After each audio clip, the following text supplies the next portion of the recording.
Si son tan amables de tomar sus Biblias y pasar conmigo a Gálatas, capítulo 1. Gálatas, capítulo 1. Quiero predicarles un mensaje que quiero titular Protegiendo el Evangelio. Gálatas, capítulo 1. Quiero comenzar leyendo los versículos 6 al 10. En nuestro tiempo en esta tarde pasaremos explicando este pasaje de las Escrituras. Quiero comenzar leyendo la palabra inspirada, inerrante, infalible del Dios vivo.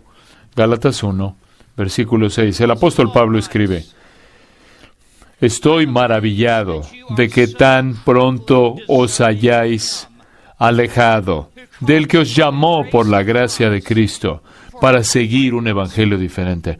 No que haya otro, sino que hay algunos que os perturban y quieren pervertir el evangelio de Cristo.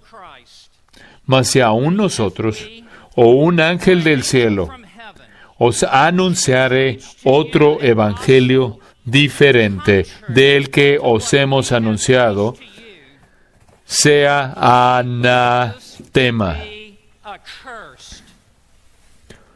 Como antes hemos dicho, también ahora lo repito: si alguno os predica diferente evangelio del que habéis recibido, sea anatema. Pues, ¿busco ahora el favor de los hombres o el de Dios? ¿O trato de agradar a los hombres? Pues si todavía agradara a los hombres, no sería siervo de Cristo. Toda generación de creyentes en la iglesia ha tenido que luchar por la pureza y exclusividad del Evangelio de Jesucristo.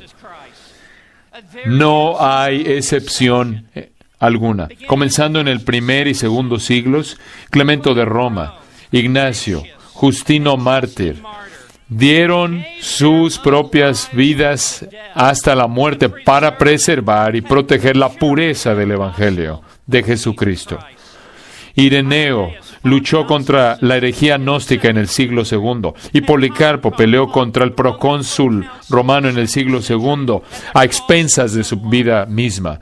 Cipriano luchó contra la apostasía en el tercer siglo y fue sentenciado a morir por el Evangelio. Él se quitó su ropa, se inclinó y solo dijo: gracias sean a Dios. Atanasio peleó contra el arianismo en el IV siglo, el cual negaba la deidad de Cristo y la doctrina de la Trinidad, y por lo tanto fue un ataque frontal contra el Evangelio de Cristo. Atanasio fue inamovible y se puso de pie contra Mondrom, esto es, en contra del mundo. Él estaba dispuesto a ser un hombre, dispuesto a ponerse de pie por el Evangelio frente al mundo entero. Agustín luchó contra el pelagianismo y su negación de la caída de la raza humana en Adán y su único rescate por gracia soberana. Agustín lo enfrentó de frente.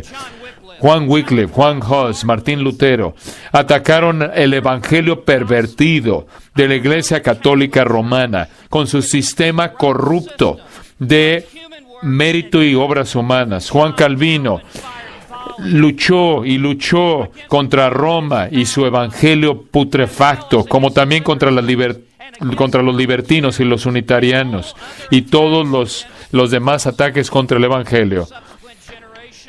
En generaciones subsecuentes, los líderes cristianos continuaron pagando el pago definitiva en su época para preservar y proteger la exclusividad del Evangelio de Jesucristo. Juan Rogers y los mártires se marían 284 en total. Pelearon en contra de la Iglesia Católica Romana por la naturaleza de la mesa del Señor, la cual en realidad era una lucha por la pureza del Evangelio, y una vez más, Tomás Cranmer, Nicholas Ridley, Hugh Latimer fueron quemados en la estaca en Oxford por la pureza del Evangelio. Y como ustedes saben, Ridley y Latimer fueron amarrados a la misma estaca, y Latimer le afirmó a Ridley, le dijo: sé un hombre, Ridley, en este día emprenderemos tal vela por la gracia de Dios en Inglaterra, conforme confío que nunca será apagada. 6 meses antes, Cranmer había sido físicamente quitado de su púlpito y llevado directamente a la estaca de los mártires, y ahí entregó su vida para mantener en alto el estándar de las sanas palabras. Jonathan Edwards peleó por la pureza del Evangelio en contra del arminianismo y el antinomianismo. Y cuando el Evangelio no había sido más que silenciado en la Iglesia de Inglaterra, Jorge Whitefield tomó y fue al aire, fue en público y fue a las carreteras y a los campos y levantó su voz y dijo: he venido hoy a hablarles acerca de su alma, y predicó el Evangelio a las multitudes. Asael Nettleton peleó por el Evangelio contra Carlos Finney. Carlos Spurgeon peleó en la controversia de su día por el mensaje y el método del Evangelio. Y así es en toda generación. Todo líder cristiano que es fiel a Dios ha peleado por el Evangelio, y así también nosotros debemos hacerlo. Esto es lo que Pablo está haciendo en estos versículos. Él está luchando por la pureza y la exclusividad del Evangelio de Jesucristo, y vale la pena morir por esto. El apóstol Pablo pasó virtualmente su vida entera peleando por el Evangelio.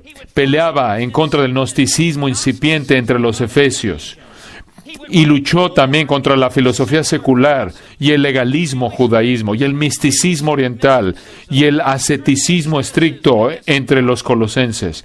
Luchó en contra de aquellos que estaban negando la resurrección de Cristo en Corinto.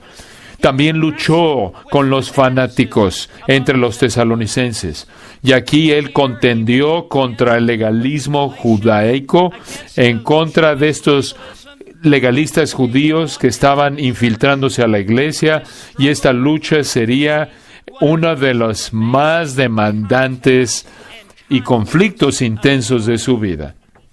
En esta defensa del Evangelio, Pablo luchó contra un grupo de falsos maestros conocidos y habían entrado en la iglesia, conocidos como los judaizantes, que buscaron mezclar ley, gracia y obras con fe. Los judaizantes buscaron hacer que los creyentes incrédulos se colocaran bajo la ley de Moisés. Decían que la salvación debía ser ganada por la ley, y decían que la santificación debía ser alcanzada por las obras de la carne. Y en respuesta a esto, el apóstol Pablo respondió disparando con esta carta la epístola a las iglesias de Galacia, y conforme lo está haciendo, Pablo, de manera heroica y valiente, está luchando la buena batalla por el Evangelio de Jesús. Esta carta es la letra más pasional, más ferviente de Cristo. Otras cartas él dictó. Él escribió esta y la escribió él mismo, y la escribió con letras grandes, tan grandes que cualquier persona podía leer claramente lo que estaba diciendo en este libro. Aquí Pablo no es confuso con las palabras. Él exhala fuego santo. Él les dice a todos los pervertidores del Evangelio que se pueden ir al infierno antes de que engañen a otros y otros los sigan a ellos. Él está asombrado porque los Gálatas tan rápida y fácilmente han caído presa de este evangelio falso que está siendo perpetrado ahí, y Pablo debe dirigirse a la iglesia y corregirla. Es momento para que Pablo ahora hable de manera directa del asunto. Es momento para hablar en términos de adultos por parte del apóstol.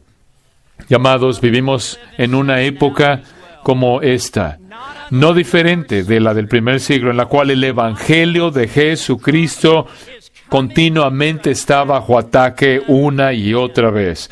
Hay muchos muchas personas, muchos ataques en contra de la exclusividad y pureza del Evangelio que vienen por parte de las sectas, religiones falsas, por parte de la Iglesia Católica Romana, por parte de la nueva perspectiva de Pablo, por parte de los promotores del no señorío, por parte de los proponentes del Evangelio social, por parte de los universalistas y por parte de muchos otros. Hay muchos ataques en contra del Evangelio y va a ser la responsabilidad de cada uno de nosotros responder y actuar como hombres y ser fuertes en la gracia de Dios y defender este Evangelio. Hay en la arena atlética hay un eslogan, hay un lema que dice: debemos proteger esta casa. Caballeros, tenemos que proteger este Evangelio. Es indispensable que cada uno de nosotros mantengamos la fidelidad al Evangelio de Cristo a toda costa. Necesitamos escuchar las palabras de Pablo en estos versículos de nuevo. Necesitamos escuchar esta advertencia que fue resonada por parte de Pablo y tiene que cautivar de nuevo nuestros corazones, y que estas palabras sean una trompeta en nuestros oídos, que sean un tambor por el cual marchamos, que cautiven nuestros corazones y hagan enderezar nuestras almas. Conforme vemos los versículos 6 al 10 en esta tarde, hay 4 encabezados de verdad que quiero que noten. Quiero presentarles esto para que sepan a dónde vamos en esta tarde. Quiero que noten en primer lugar el asombro de Pablo en los versículos 6 y 7. Algo está sorprendiéndolo. Y después, en segundo lugar, los adversarios de Pablo. Y está ahí al final del versículo 7. Después, en tercer lugar, los anatemas de Pablo, versículos 8 y 9. Y finalmente, la meta de Pablo en el versículo 10. Comencemos entonces con los versículos 6 y 7. Quiero que noten el asombro de Pablo. Pablo comienza expresando su asombro ante los Gálatas y dice en el versículo 6, estoy maravillado. Esta palabra maravillado es una palabra muy fuerte. Quiere decir estar asombrado. Quiere decir estar estupefacto. Quiere decir estar en shock.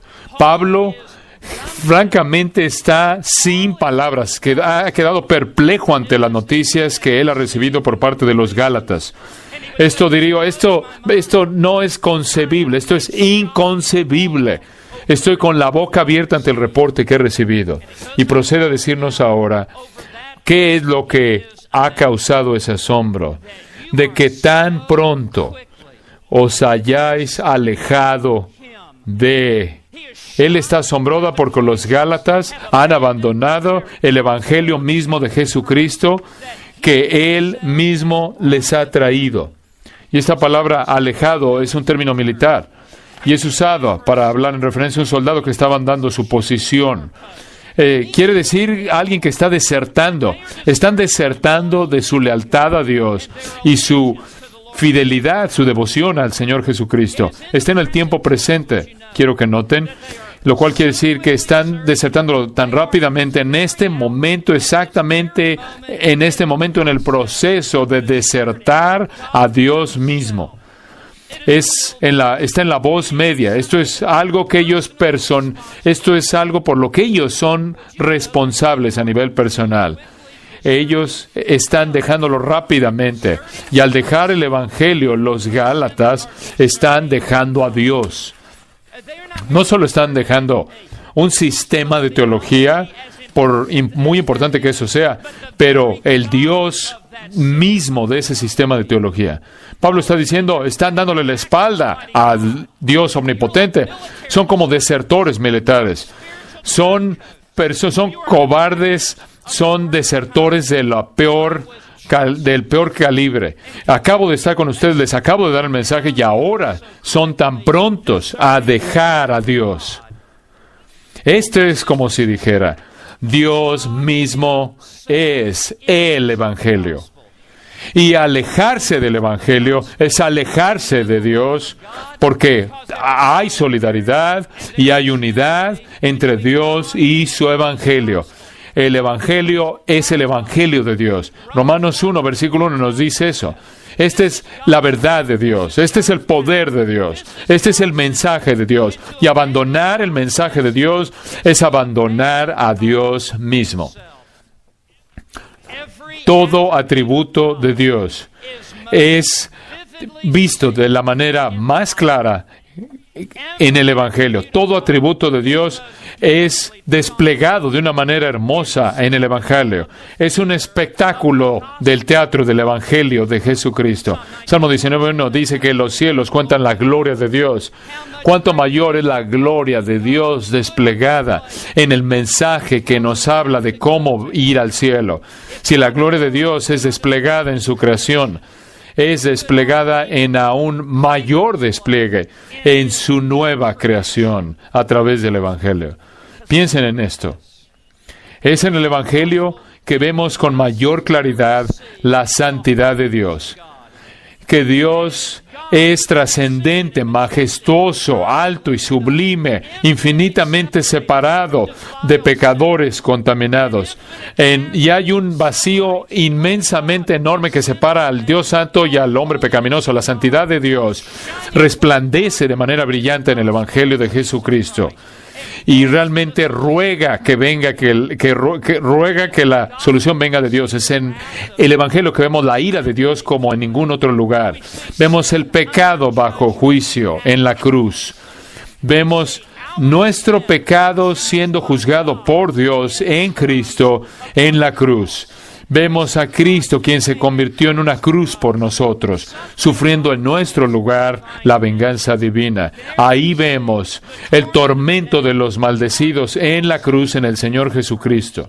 Es en la cruz que vemos la justicia de Dios. Y es en el Evangelio que vemos la justicia de Dios, que Dios ha provisto una justicia perfecta para nosotros, en la obediencia perfecta de Jesucristo, en su vida sin pecado, en su muerte sustitutiva. La justicia de Dios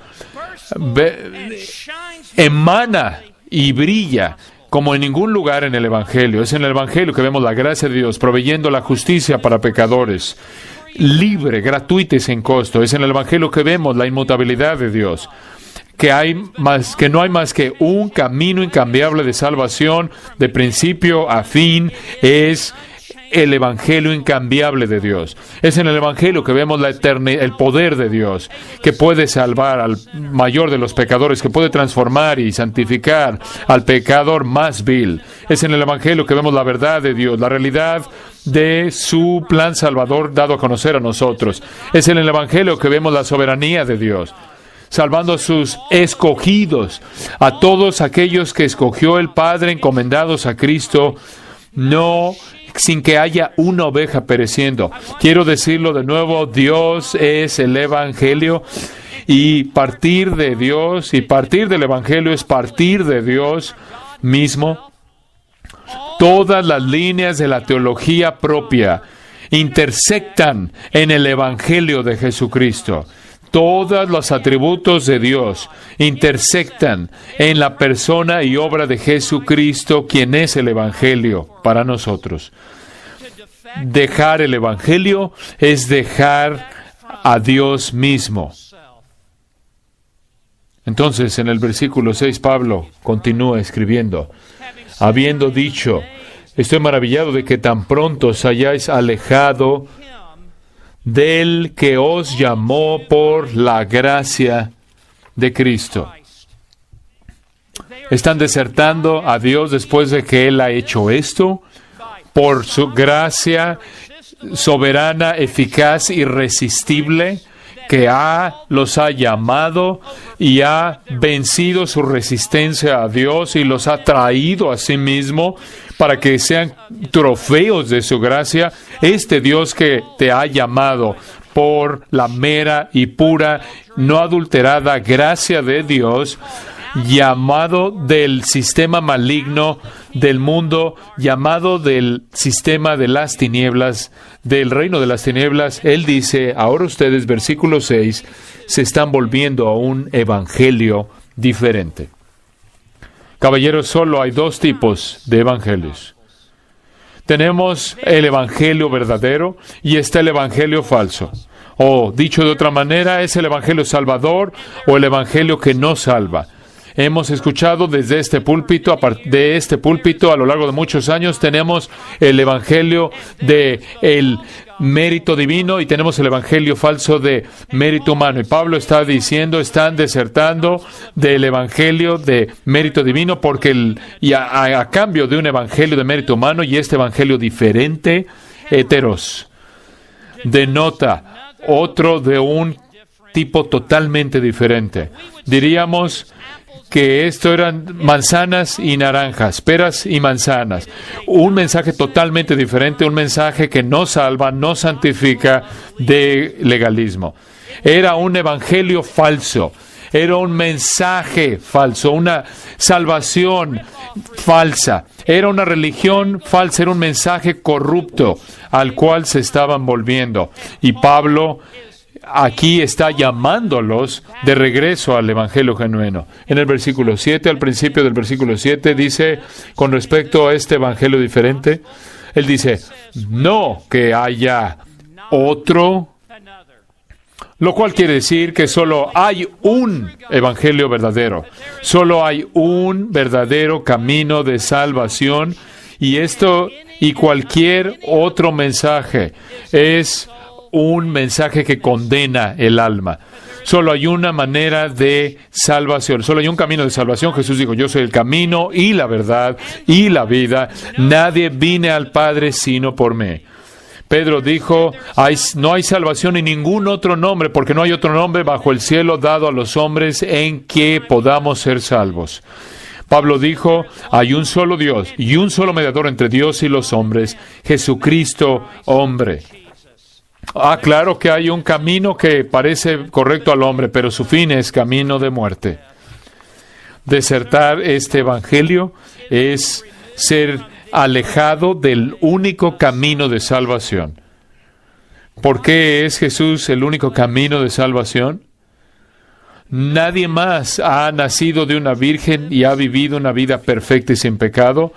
Nadie puede darme su justicia perfecta mediante su obediencia bajo la ley.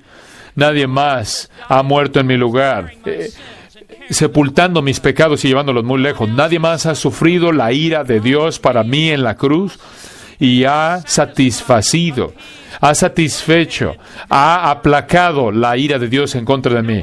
Nadie más me ha reconciliado con un Dios infinitamente santo. Nadie me ha redimido de mi esclavitud al pecado y a Satanás. Nadie más ha limpiado, ha lavado mis pecados, dejándome tan puro como la blanca nieve. Nadie más ha resucitado por mi justificación. Nadie más está sentado a la diestra de Dios el Padre, intercediendo por mí.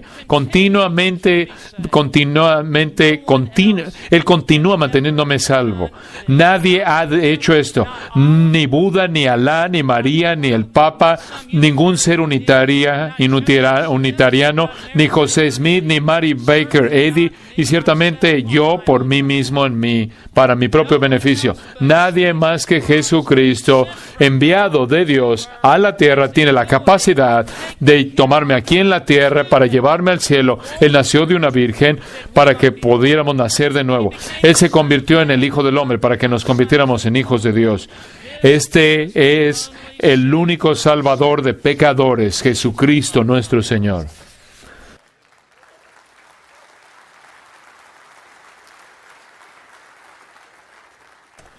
Pablo estaba asombrado de que los Gálatas habían desertado este evangelio verdadero Salvador, y también nosotros deberíamos estar asombrados cuando vemos esto en nuestro día.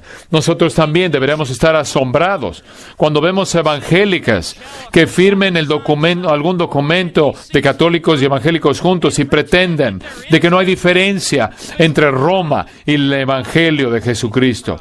También debemos estar asombrados cuando vemos a ciertos llamados cristianos, líderes cristianos, que entran a Larry King Live y francamente destrozan el Evangelio.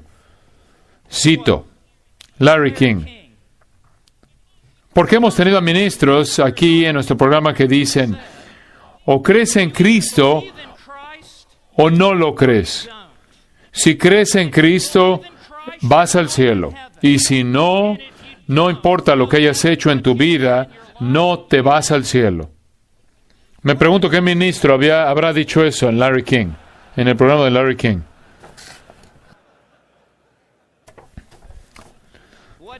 Y no fue Deepak. Escuchen a la respuesta de uno de los más prominentes supuestos líderes cristianos en Estados Unidos. Sí, no sé.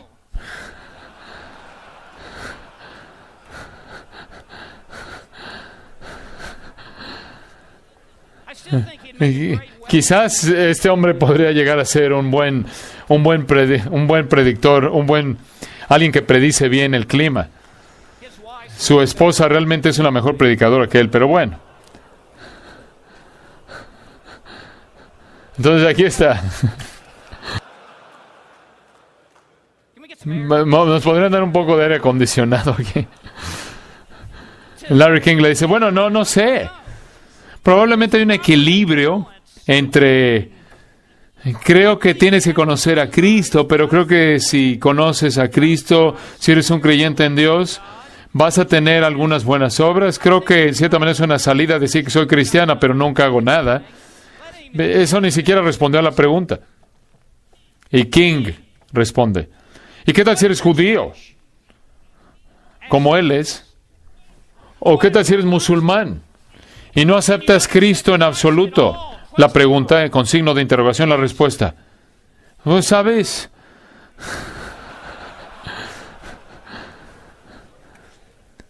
Yo soy muy cuidadoso en decir quién va a ir al cielo y quién no va a ir al cielo.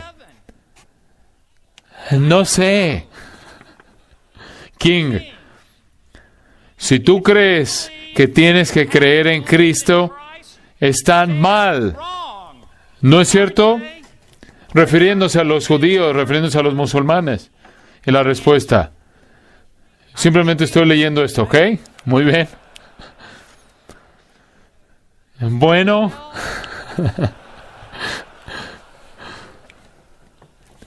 No sé. No sé si creo que están mal. Pasé mucho tiempo en la India con mi padre y no sé mucho de su religión, pero sé que aman a Dios. No aman a Dios, lo odian. Y no sé, he visto su sinceridad. Entonces, en televisión mundial, entonces, no sé. Sí, danos algunos hombres que conozcan la verdad.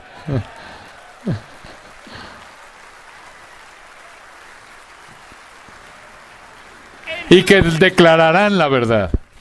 Y que se pondrán de pie con Policarpo y Atanasio y Calvino y Lutero y con Whitefield y Edwards, y que declararán desde los techos de las casas que el Evangelio es el poder de Dios para salvación.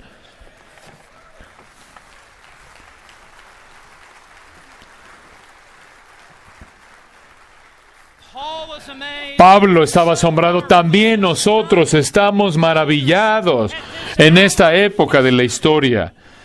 Pablo estaba asombrado, el asombro de Pablo. En segundo lugar, quiero que vean los adversarios de Pablo.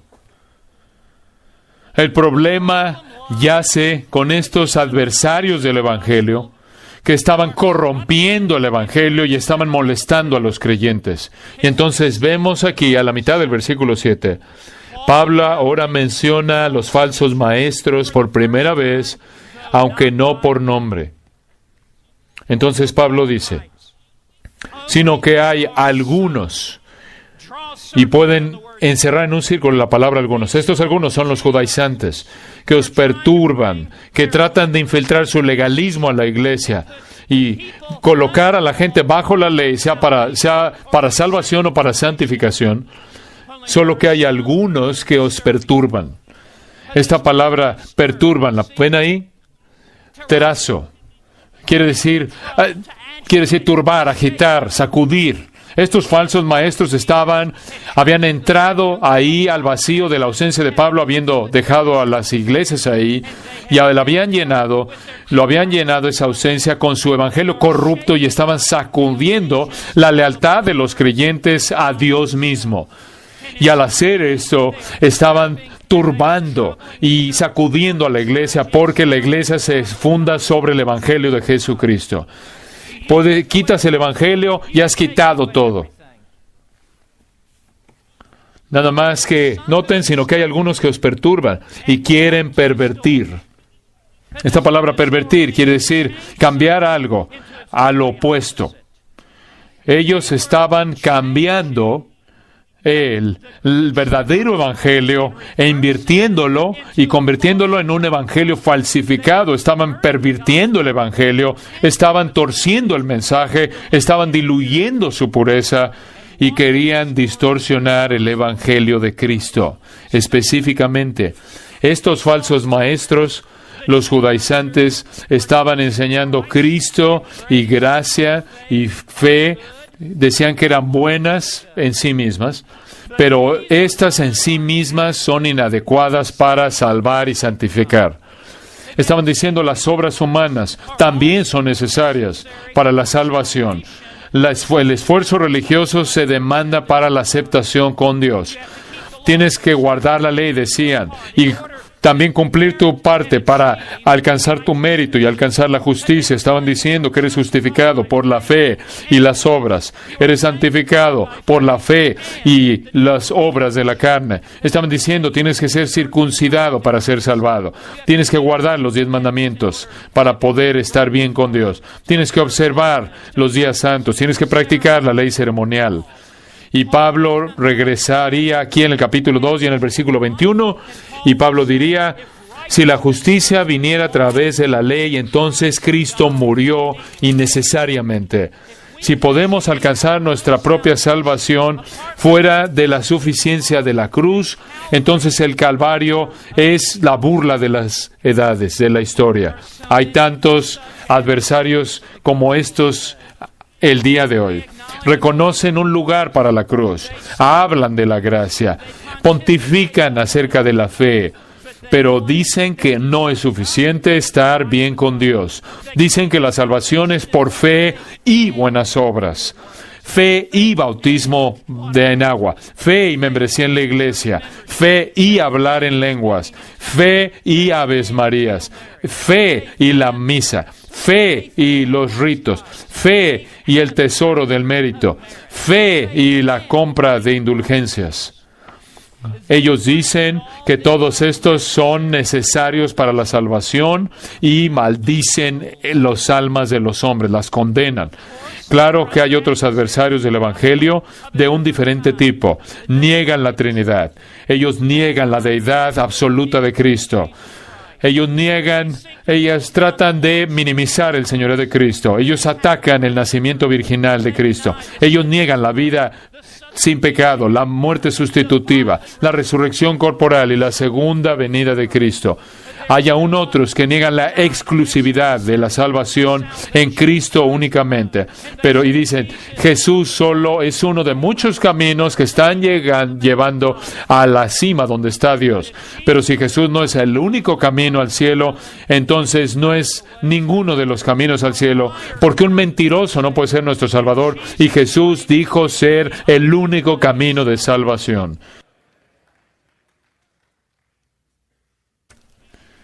J.C. Ryle dijo, si realmente creemos esto, que Cristo es el único camino de salvación, entonces marcará nuestra predicación, capacitará nuestra proclamación, que nosotros como ministros hablaremos de Cristo y hablaremos de Cristo. Ryle dice, nuestros sermones estarán llenos de Cristo, porque Él es el único camino de salvación. ¿Cuál es este verdadero evangelio? Vean los versículos previos a esto, al final del versículo 3 y en el 4. El verdadero evangelio está centrado en la voluntad salvadora, en su Hijo, el Señor Jesucristo, quien es plenamente Dios y totalmente hombre. Gálatas 1 al final del versículo 3 dice, esto es el Señor, este es su nombre de Señor divino. Jesús es su nombre humano, Cristo es su nombre sobrenatural. El Señor Jesucristo, el Mesías, el cual se dio, hablando de su muerte en la cruz, a sí mismo, por nuestros pecados. Jesús se convirtió pecado por nosotros, llevó nuestros pecados muriendo en nuestro lugar, sufriendo bajo la ira de Dios por pecadores, para librarnos del presente. Esto es para librarnos, para rescatarnos, para salvarnos, noten, del presente siglo malo. Este mundo entero va al infierno. Este mundo entero es un planeta bajo juicio. Romanos 1, versículo 18, la ira de Dios se revela desde el cielo contra toda la injusticia e impiedad de los hombres. Esto está en el tiempo presente. En este momento exactamente, somos un planeta bajo juicio por parte de un Dios santo. Y solo hay una manera de ser rescatado, solo hay un camino para escapar, y es venir a la cruz de Cristo y por fe creer en Él. Este es el Evangelio. Y en Gálatas 2, versículo 16, Pablo dice, el hombre no es justificado por las obras de la ley. Literalmente en el griego se lee de esta manera, un hombre no es justificado por las obras de la ley. Se lee de la misma manera como lo dice aquí, sino por la fe de Jesucristo. La justificación es la declaración forénsica por parte del juez santo del cielo y la tierra, Dios declarando la justicia de Cristo que es imputada a pecadores que creen en Jesucristo. Es por la gracia únicamente, mediante la fe únicamente, en Cristo únicamente. Lutero lo dijo, este es el artículo más importante en el cual todas las demás doctrinas dependen. Esta doctrina preserva, nutre, defiende la Iglesia de Dios, y sin ella la Iglesia de Dios no puede existir por una hora. Lutero procedió a decir que esta doctrina de la justificación es el asunto principal sobre el cual la Iglesia se mantiene de pie o cae. Él dijo, Él es el maestro, el príncipe, el Señor, el gobernante, el juez sobre el resto de las doctrinas. Este es el verdadero Evangelio Salvador. Y aquellos que habían venido a Galacia, habían venido a corromper, habían venido a pervertir, habían venido a manchar la pureza del Evangelio de Jesucristo.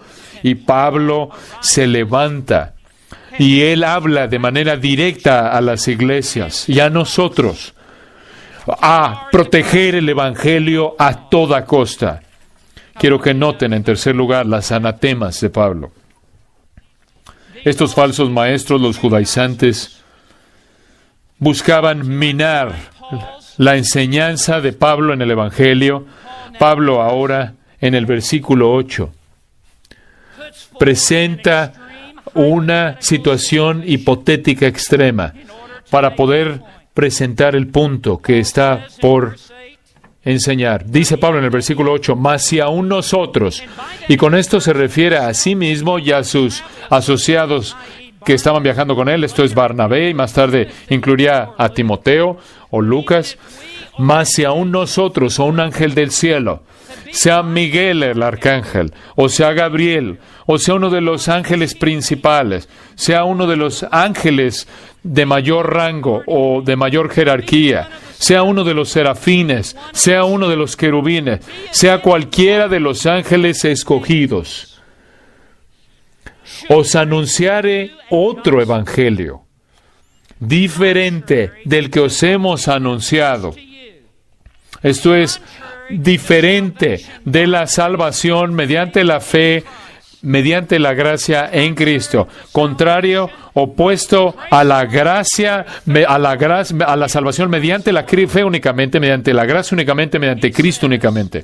Él dice, sea anatema.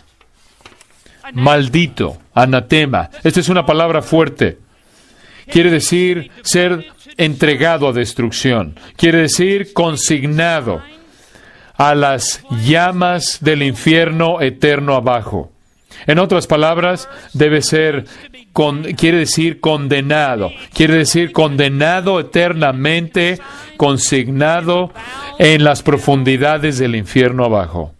Dicho de una manera clara, Pablo dice, entonces ellos deben irse al infierno antes de que se lleven a alguien más con ellos al foso abajo. Pablo está totalmente enojado aquí. Este es el hombre que sabe lo que quiere decir molestar el corazón de Dios. Este hombre sabe lo que molesta el corazón de Dios y Lutero lo dijo de esta manera en este punto. Aquí Pablo está exhalando fuego. Su celo es tan ferviente que casi comienza a maldecir a los ángeles mismos. Fin de la cita. No hay lugar aquí para la neutralidad. No hay lugar aquí para la indiferencia. No hay lugar para la pasividad. Este es un momento en el que Pablo tiene que hablar de manera fuerte. James Montgomery Boyce escribe en este punto. ¿Cómo puede ser de otra manera? Boyce dice, si el evangelio que Pablo predica es verdad, entonces tanto la gloria de Jesucristo como la salvación de los hombres está en juego. Si los hombres pueden ser salvos por obras, Boyce dice, entonces Cristo ha muerto en vano. La cruz es vaciada de su poder. Si los hombres son instruidos en un evangelio falso, están siendo llevados, están siendo alejados de lo único que puede salvarlos y están siendo llevados a la destrucción. Fin de la cita. Qué verdaderas, qué correctas son estas palabras habladas por Boyce. Aquellos que corrompen el evangelio verdadero, salvador, contribuyen a la maldición de almas perdidas que siguen su mensaje. Pero Pablo recarga. Y en el versículo 9, el siguiente versículo, él no solo es dogmático como un bulldog, es intenso, es ferviente. Bueno, no sé. ¿Saben? Papá y yo fuimos a la India. Vean el versículo 9. Como antes hemos dicho, refiriéndose cuando Pablo estuvo en Galacia, ahí en medio de las iglesias, como antes hemos dicho, también ahora lo repito. Pablo es enfático. Lo repito. Esto es, Pablo no ha alterado su mensaje, el cual había recibido no de los hombres, sino de Cristo. Si algún hombre, si alguno, sea un apóstol, sea un ángel, sea un líder religioso autodesignado, si alguno os predica, está predicando tiempo presente, indicando la crisis continua que se está llevando en ese mismo momento en Galacia. Si alguno os predica, les está predicando diferente evangelio del que habéis recibido, sea anatema. Anatema. Debe ser maldecido, está condenado. Pablo repite esta afirmación asombrosa para enfatizar la severidad del juicio que le espera al falso profeta. Sea anatema. Un falso maestro como este debe ir al infierno ahora antes de que se lleve a otros con él al foso abajo, y cuando lleven al infierno, el lugar más caliente del infierno está reservado para esos falsos maestros que distorsionan el evangelio de Cristo y han arrastrado a otros junto con ellos. Quiero recordarles que Pablo está presentando esto en la entrada de este libro.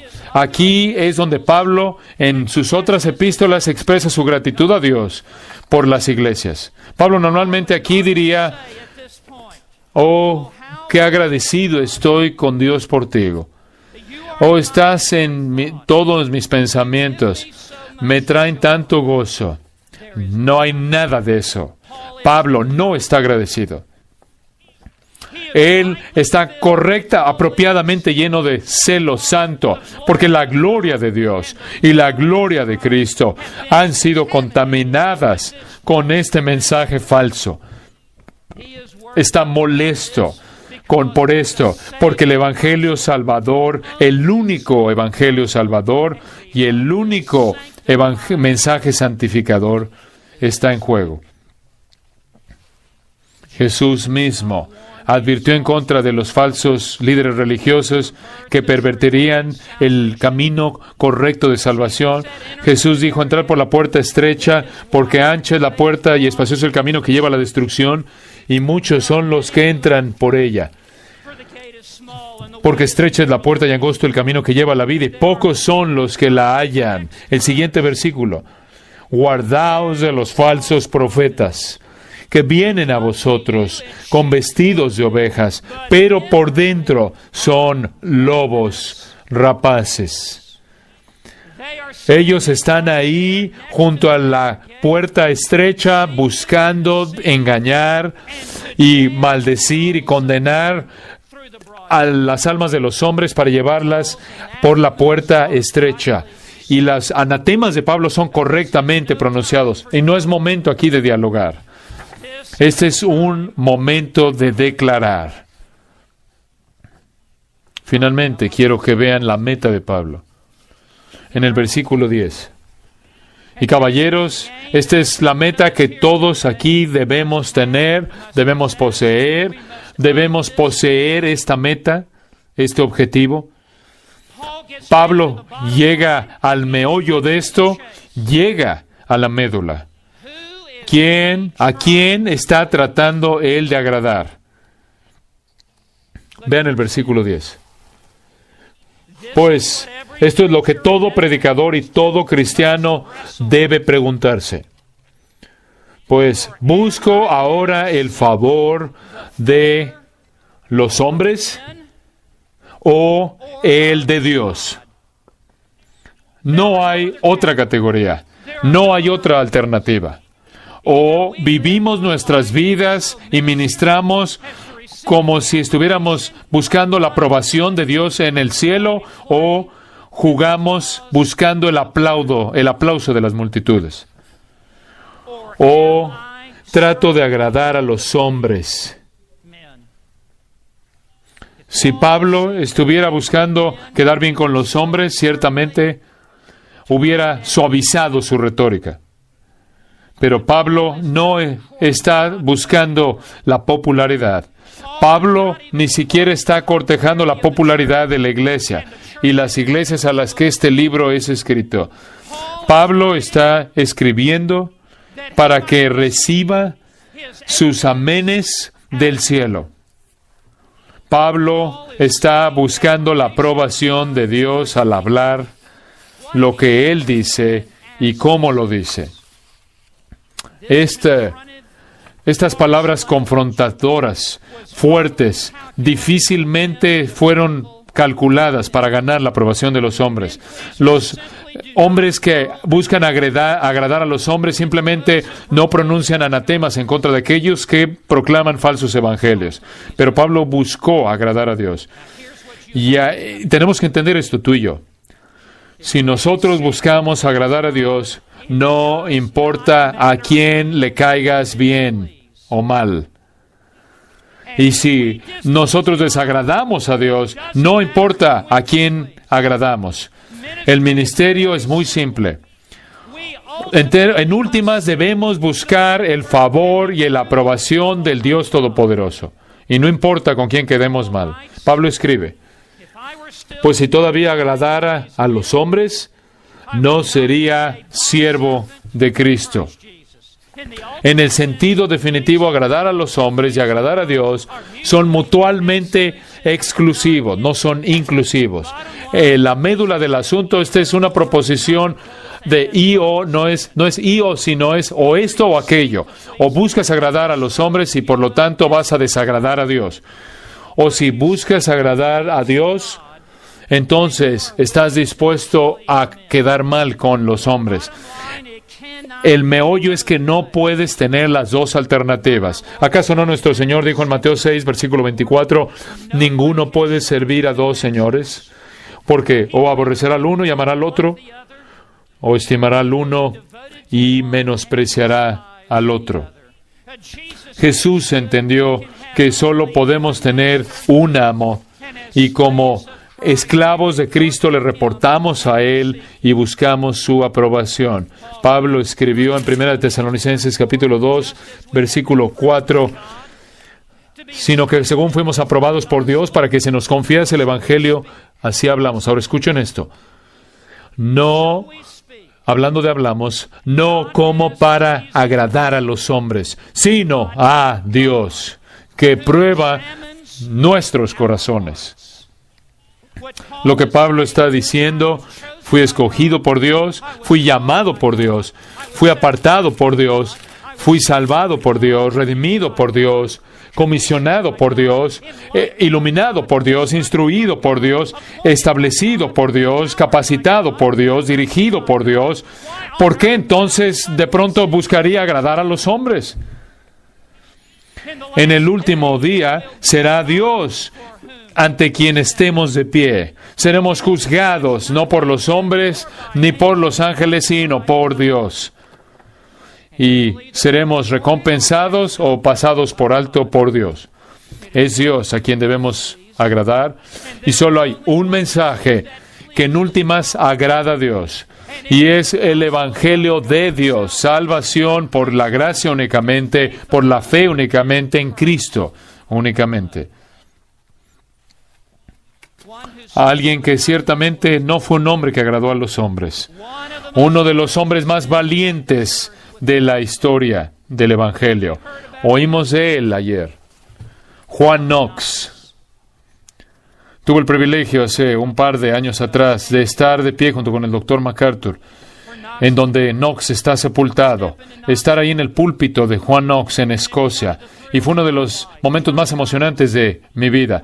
Juan Knox, un sacerdote católico romano en Escocia, convertido por el poder del Evangelio, se convirtió en un guardaespaldas de George Wishart. Wishart murió como mártir. El ministerio le cayó a Juan Knox.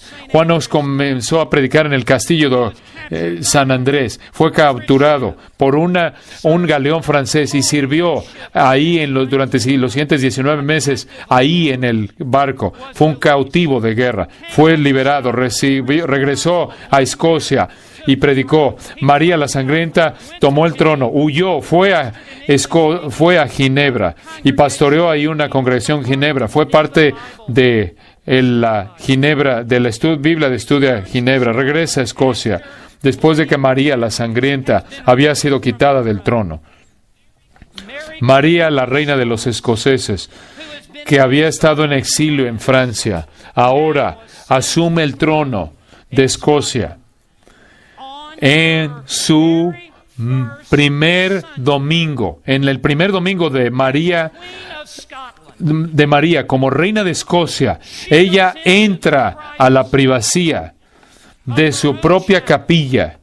Y ahí María, la reina de los escoceses, una católica romana practicante, alguien que se aferra a un evangelio diferente, recibió la misa en privado.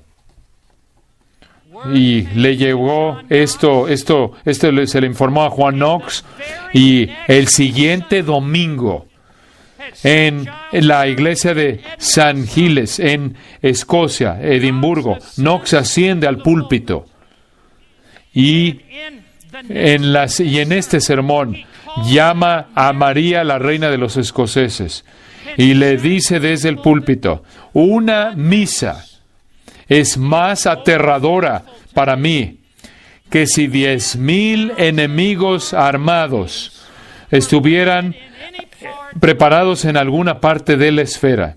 Knox dijo: he aprendido de manera valiente y clara llamarle a la impiedad como lo debe ser. Llamo a una higuera, y una espada. Cuando le llegó el informe a María, la reina de los escoceses, estaba enfurecida. Ella le llamó a Knox para que viniera delante de él, para que rindiera cuentas de sí mismo a él. Y Knox vino. Ella tomó la ofensiva. Ella lo condenó con 3 cargos contra Juan Knox. Y francamente no le hizo nada. Y Knox no mezcló las palabras, le dijo de una manera clara, declaró la misa, la idolatría de la misa no tenía lugar en la Escocia, que invitaría el juicio de Dios en esta nación. Knox fue insaciable, fue incansable en predicarle el único evangelio verdadero de Cristo, el Señor Jesucristo, y ella fue reducida a un charco de lágrimas. Ella dice que comenzó a llorar como un animal herido. La causa de la reforma en Escocia se dio un giro como resultado de estos encuentros entre el trueno valiente de Juan Knox y María, la reina de los escoceses. Ayer escuchamos Juan Knox, que cuando murió el 24 de diciembre de 1572 en Edimburgo, el regente de Escocia habló con estas palabras recordadas estando en la tumba, parado en la tumba de Escocia, y dijo: aquí yace uno que nunca temió el rostro de un hombre.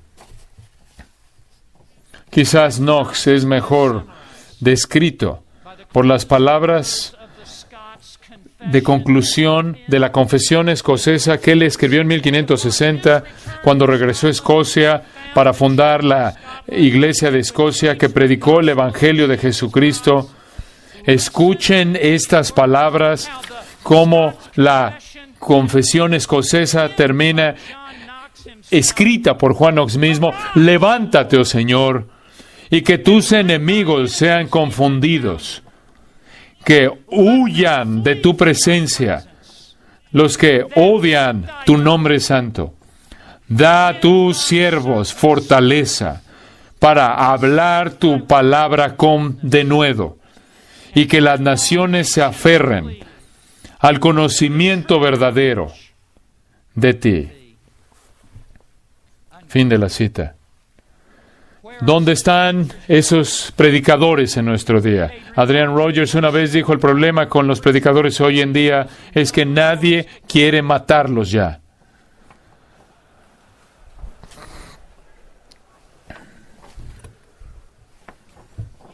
¿Dónde están aquellos que dirán con Pablo: si alguno predica otro evangelio diferente del que yo he predicado, sea anatema? Creo que esos hombres están en este recinto el día de hoy. Spurgeon dijo: Juan Knox, el evangelio de Juan Knox es mi evangelio. Y ese evangelio que fue llevado como un relámpago en Inglaterra, en Escocia, debe llevarse como relámpago en Inglaterra también. Y quiero decirte que el evangelio de Spurgeon y de Juan Knox es nuestro evangelio. Es el único evangelio. Levántense, hombres de Dios. Terminen de involucrarse con cosas triviales. Entreguen su mente, corazón y alma y fortalezas a servir al Rey de Reyes. Prediquemos el Evangelio, enseñemos el Evangelio, vivamos el Evangelio, expliquemos el Evangelio, expandamos el Evangelio, y que caigan las chispas donde caigan. Que agrademos a Dios y no nos convertamos en hombres que agradan a los hombres. Y todos los hombres de Dios dijeron: amén, amén.